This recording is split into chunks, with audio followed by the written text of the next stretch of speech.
Hi, everybody. How are you? Thank you so much for joining us tonight. My name is Becky Monpetit. I'm the owner of Rochester Mom. And tonight I'm joined by Will Ruffin. Hi, Will. Hello. Will is the new Executive Director of Diversity, Equity, and Inclusion at Rochester Public Schools. And we are so grateful to have Will with us tonight. If you've been following along this past year, you know that we have been in a series where we talk with people in Rochester, in our Black, Brown, Indigenous, and people of color community about life, parenthood, and life in Rochester, race, parenthood, and life in Rochester. That is what we have been talking about with members of our BIPOC community. And so we're really thrilled to have Will with us tonight. Thank you. Thanks, Will. I really appreciate you being here. No problem. Thanks for having me. Yeah, Will and I have actually known each other for quite some time. It goes way, way, way back when we were both working at the Rochester Athletic Club. That's when I first met Will a long, long time ago, probably like 15 years ago. So we've recently been able to reconnect. I reached out to Will, and I'm really just grateful that he accepted this opportunity to have a conversation. So, hi, Will. Should we get going? Yeah, let's just jump right in. All right. So, question number one: how did you land in Rochester, Minnesota? It's sort of a funny story. I'll try to make it as short as possible, but I got recruited to play basketball in Bismarck, North Dakota. And Mm-hmm. that's where I met my now wife, Heather, who was going to school there for nursing.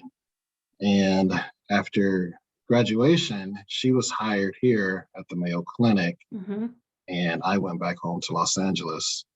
And we had that question that I think most couples had to ask themselves: so, is this going to be serious? Do we need to keep this going? And then I think that's where two versions of the story come out. Like, Mm-hmm. she might say, I missed her so much that I had to move to Rochester, Minnesota. I might say the other way around. But yes, I moved from LA back to Rochester, and Mm-hmm. I've been here ever since. Wow. Well, we're glad that her side of the story went out. At least That's that's right. what we're gonna go with. That's right. So you have family here. So what is the biggest challenge that you face raising four Black young men in our community? Yeah, we're just going to jump right in, right? So Yeah, here we go. I Jumping right think in. I think the biggest challenges are those things that I can't control, right? So Mm-hmm. how is a person's bias going to creep up in their interactions with my kids? Mm-hmm. Um, Sadly, history tells us that it's usually negative for a person who looks like me. I can't control that. I can't control how the bus driver is going to act with them when they come on the bus every day, or a Mm-hmm. teacher's interaction, or a coach's interaction, or any of these adults who spend time with my kids. So just living in that uncomfortable space Mm-hmm. is super challenging.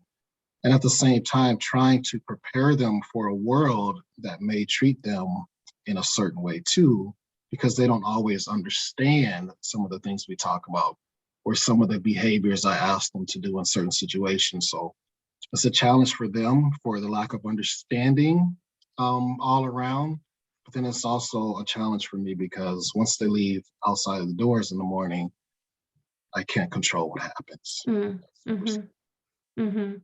I can see how that would be something that would cause a lot of feelings of being out of control for a parent, especially when you add in the factor of race, which is a much more prevalent and important discussion in your household.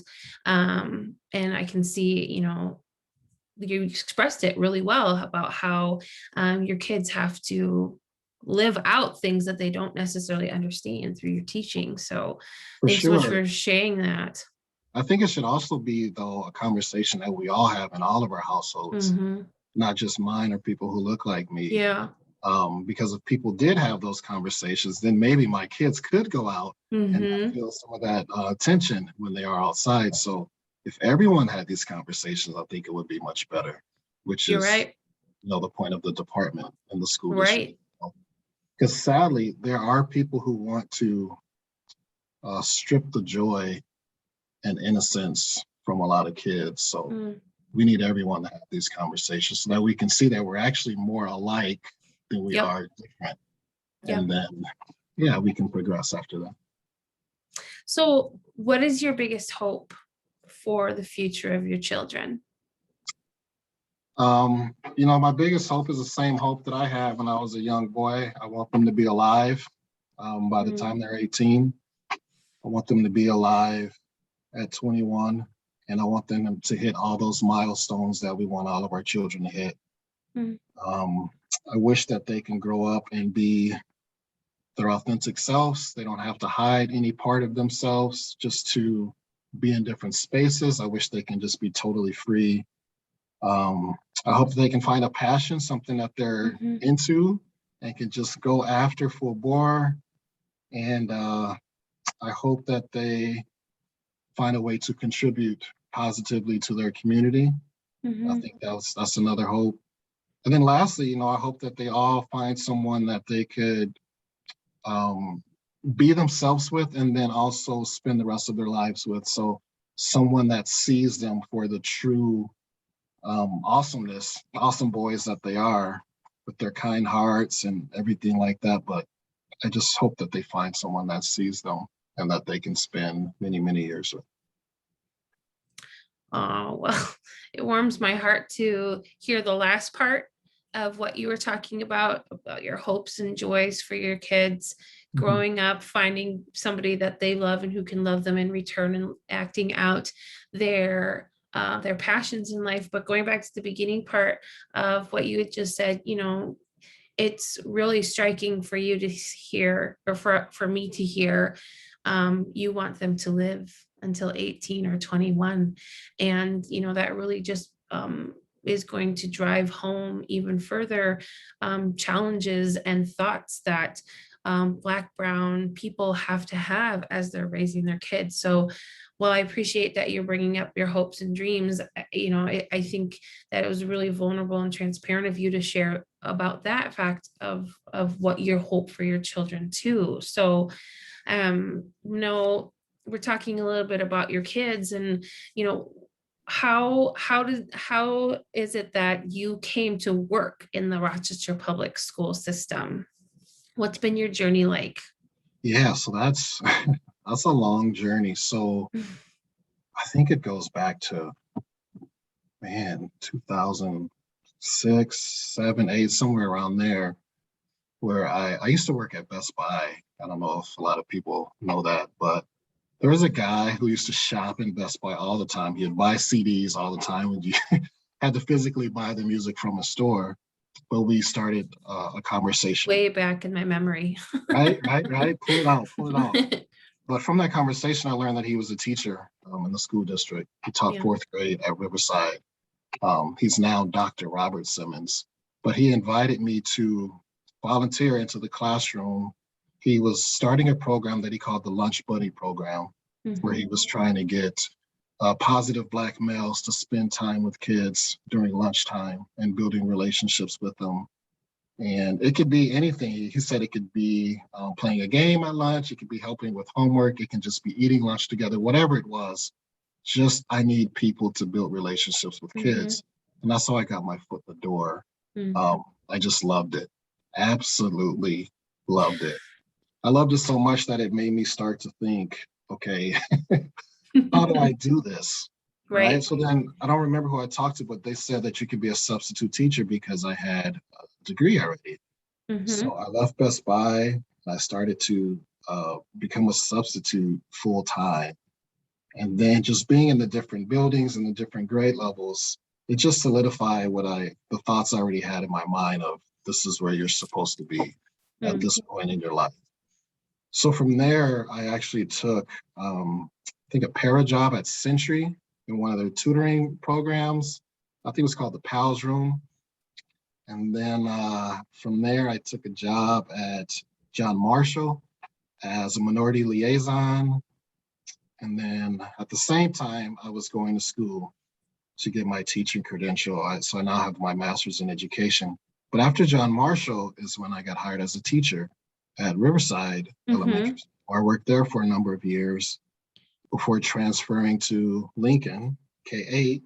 Yeah. I worked there for a number of years also. And then this past year, I worked at Gage Elementary as a community schools facilitator.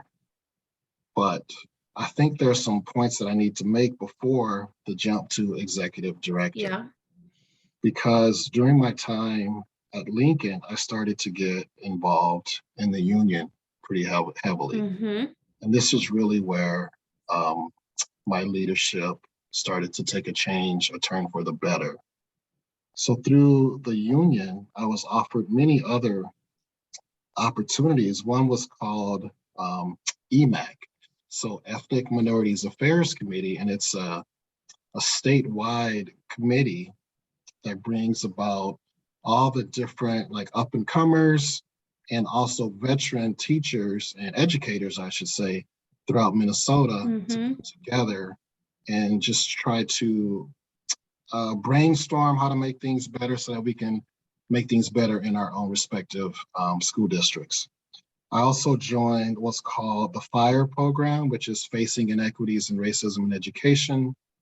I joined the REA program, which is a racial equity advocate. Wow. And then here in Rochester, I joined our union executive board for a short stint. So all of that really gave me the confidence and the leadership skills. And I'm still working, I'm not there yet, but gave me the confidence to then apply for this executive director position. So it's been a long journey. I'm so sorry for the long-winded answer. No, this is really fascinating. And, you know, even to hear about EMAC Fire, the REA, if I want to just remember that acronym, just those committees that are working in the state of Minnesota and within the union is really fascinating. And to hear your journey and how things kind of happened in your journey that really led you here. So we're going to say a big thank you to Dr. Robert Sims, who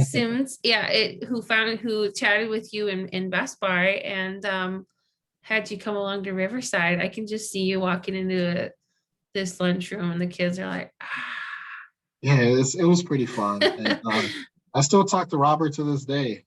You know, we're still pretty good friends. So that's great. Well, yeah. I'll tell you that, you know, we put out on Facebook and Instagram and in our newsletter, we said, we're going to be talking with Will Ruffin. He's the new DEI director at Rochester Public Schools. And I got a ton of messages. We love Will. He's going to be the best in this position. You are a respected and well-loved individual in this community. So, you know, I wanted to say that to you on this You can tell everyone thank you for that. I really do appreciate it. You just did yourself.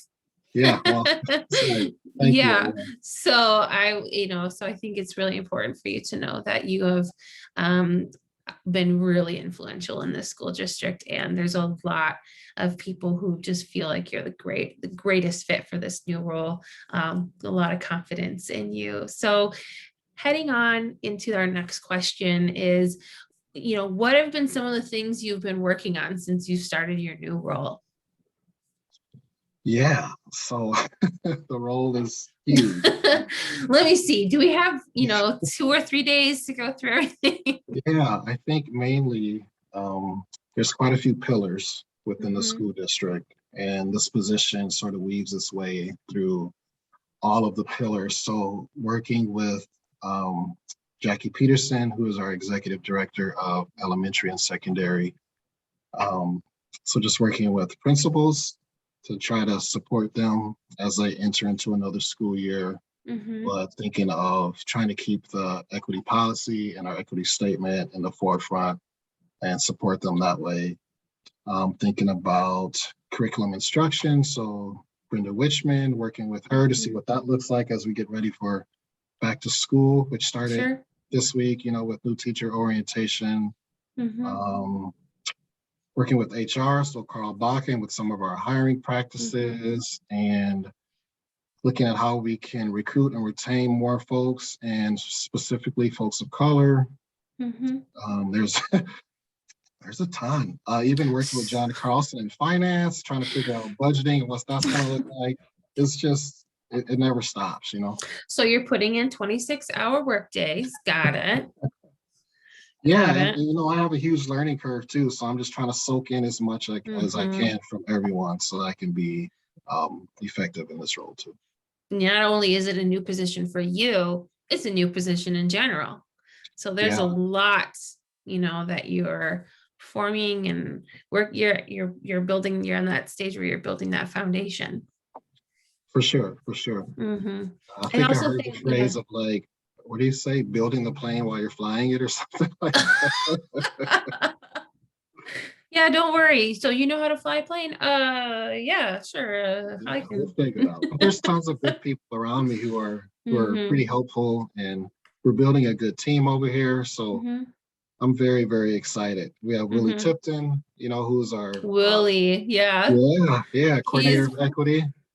Willie's great, and he's only been around forever.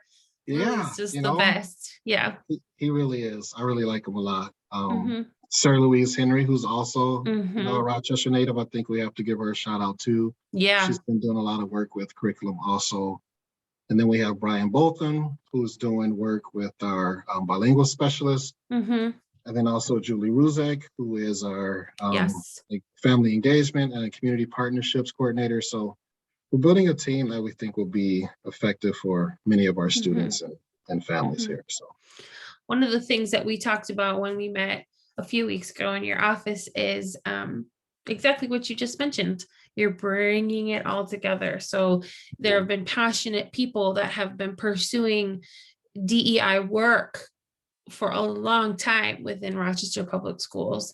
And now, as opposed to silos, you know, working here, working there, the effort is going, you know, the work is to bring all those efforts together and be that much more, you know, like create some great synergy from that. So it'll be super exciting to see how this all plays out with the individuals that you just mentioned. Absolutely. And then also teachers too. There are many individual teachers who are doing great work in the DEI space. So how can we learn from them and then make what they're doing common practice throughout the district? So, you know, it takes all of us, right, at all different levels to make this. Absolutely. I'm just, it just hearing this is just getting me really excited and optimistic for the future. So, okay. So we talked about what are some of the things you started working on? You know, what do you think your days will look like as we head into the new school year? What will your day-to-day look like? I know you're kind of still just starting out, but if you could give us your best guess, what do you think that might look like? Yeah, I think you named it, but what I want to start off with, honestly, is spending time in some of our buildings. Just to get to know the staff, get to know their concerns and needs, what are some of the roadblocks, things like that. But then also spending time with students too and asking them those same questions. How can we make school better for you, right? And then using some of their responses to build the plan going forward, right? And then also including the community at large in that conversation too. So I don't want this to be a top-down thing. I want it to be an inclusive from students, staffs, and families. What do we all need? And then build it out from there. So it's going to be all over in buildings and in the different spaces, but I want it to be busy and full of kids. That's great. I love that. I love that your first answer was just in the buildings. You know, you want to make sure that you're right there with those kids. I just love that. So I'm sure those kids are again, it's gonna be Mr. Ruffin. Well, I don't know about that, but it's good grounding, you know, it's grounding for why we do this work. So it's easier to do the work when you see who you're doing the work for. So. I love that. So what do you hope for in the future of this role? I mean, this is a big question. I understand. It's a giant question that I'm asking, but I'm, you know, as your small hopes, your big hopes, your must-haves, your wishes? What do Yeah, you what yeah. do you hope for? That is a big question. I think I would love to start with repairing some of the harm that was done for a lot of families and Mm-hmm. students in our school district, and then work on listening to their stories and trying to figure out somehow, some way, if we can rebuild that Mm-hmm. trust, rebuild that relationships Mm-hmm. with them in Rochester Public Schools, and try to figure out how we can move forward together, whatever that looks like for them. Mm-hmm. And then I think some of the larger hopes would be, how do we streamline all of the good work that people are doing and Mm-hmm. turn it into a process that actually makes sense, a roadmap for people to follow, so that no matter who's in the different roles, the work will still continue and move forward Mm-hmm. and make some sort of sense. So I think that's more of the long-term goal. The short-term goal would be to start with repairing those that we've wronged, Mm-hmm. and then trying to rebuild that trust and Mm-hmm. figure out how we can move forward together.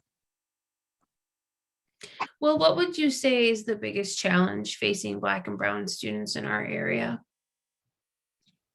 Um, I think it's the same as in any area across the country. It's a lot of fear, a lot of misconception, Mm-hmm. a lot of um, negative biases automatically being placed on a student, and then that somehow transform our opinions of that student or that person Mm-hmm. without even having a conversation with them, without ever observing them in a school setting. We are already placing those negative things on them. So how is the student supposed to survive and thrive in an area, in a situation like that? So um, that's not just racially too. So we have students who share different abilities than I may Mm-hmm. have, or different abilities than their teacher may have. So how do we not look at that student and start to form biases around them, right? Sure. Or who share different cultural behaviors than Mm-hmm. mine. So all of these different spaces where someone could be othered, I Mm. think we have to pull back our biases and figure out Right. how we can still be here for all of our students, so that it's a truly welcoming and inclusive environment. But Mm. I think that's the biggest challenge, is a person challenging their own biases or bias and then moving past them, right? Mm-hmm. Because we all have them, good, bad, or Mm-hmm. whatever. We all see something and we form an opinion right away, Yeah. right? But we have It's to human check. nature. It's It biology. is, Yeah. it is, sadly, but how do we think about, okay, where did I get my information from that led me to Yep. think that way, right? And then how Yep. do I seek out new information that could possibly tell a different story about that student Mm-hmm. before I form an opinion? So Mm-hmm. I think checking our biases is a huge problem that we Mm-hmm. need to overcome. It's a Mhm. discipline too. And you have to Yes. just, understand first that your bias is there, and getting yourself to kind of deconstruct where that came from and direct yourself in a different path Mhm. is an exercise. It is. It's like Um, muscle memory, right? So you do something yeah. so often, your body starts to do it automatically. We're going to have to train ourselves and to do Mm-hmm. this automatically with our biases as well. Mm-hmm. Mm-hmm. So what can parents do to encourage the work that you're doing, the work that your team is doing, the work that Rochester Public Schools is doing in the area of DEI? What can we do one-on-one with our kids at home? I think that's another huge question, right? Mm-hmm. Yeah. So, Yeah, I can you think, answer in 25 seconds? No, just yeah, I got you. I think the first thing I would say is find the joy in others who are different than you, Mm, right? And to do that, you have to purposefully seek that out, right? So if you look at your circle of friends, like who do you yeah. talk to at work? Who do you invite to your house? Mm-hmm. Um, Yes. who do you associate with at, whatever religious Mm-hmm. affiliation you're with? Or any of those spaces, kind of look around do an audit, oh my goodness, I might only talk to the same types of people in all these different spaces. So if I'm only talking to a couple of types of people, where's my information about others coming Yeah. from? Right. So you have to go and seek that out. I think we have to make friendships with people who are not like us, right? Physically, mentally, culturally, spiritually, whatever. Seek those relationships out. I think parents or people at home can also read books and Yeah. articles and movies that Mhm. will counter whatever negative perception is already out there about a certain group Right. of people. Then seek out the other perspective and then, kind of draw your own conclusions, but try to have as much information as possible from many different sources before you draw your own conclusion. I think that would be good as well. Mhm. Um, and then I think lastly, whenever possible, make space for other people. Mm. And I think that's something that parents can do. This this is great information that you gave. It's tangible. Again, like we talked about with bias, this is an exercise. This is a conscious decision to make choices.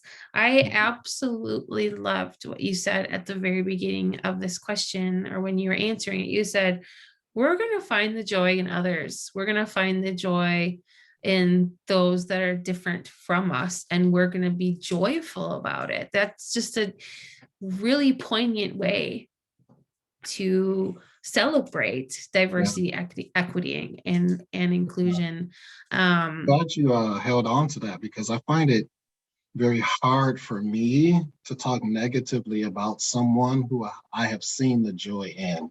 I That's understand true. where their joy comes from. I understand what drives them. Hmm. It's hard for me to, come up with something negative about that person to say. So if we can do that in others, I Yeah, think that's a good first step. I love that. It's really going to stick with me, and I'm really thankful that you kind of placed that idea in my mind. So, well, this, we've kind of reached the end of our questions. So if you Hey, don't have anything else that you want to add, um, do you? Do you have anything else that you want to say, um, as you kind of head into the school year? I just I'm want to putting say on your thank spot. you. Thank you. That's okay for putting me on the spot. Thank you for inviting me. Um, I think there's a lot of uneasiness as we enter the school year, not knowing what's going on with, COVID and masks Mm-hmm. and things like that. I would just want to assure parents that me finally being on this side in this role, I get to see like all the level of details that decision makers are putting into these decisions. Mm-hmm. And I also get to be one of them. Mm-hmm. So just like meeting with the CDC or taking guidance from the CDC and Minnesota Department of Health, Public Health, and Mm-hmm. Olmsted County, and leading Mm-hmm. scientists at the Mayo Clinic before decisions are made. It just really gave me personally a better, um, I don't know, look into the school district. Like, man, there's a lot of work that goes into just making a decision. It's not just a Mm-hmm. snap decision that is made. So Mm-hmm. just know that we all have the best interest of your kids in mind and their Mm-hmm. health. We want to be in schools. Mm-hmm. We want our kids to build those relationships and things like that. And at the same time, we also want to keep them safe, safe and healthy while doing so. So um, just know that we have your kids in mind making these decisions. So I can really hear the care behind your voice when you say that. So thanks for your reassuring words there at the end.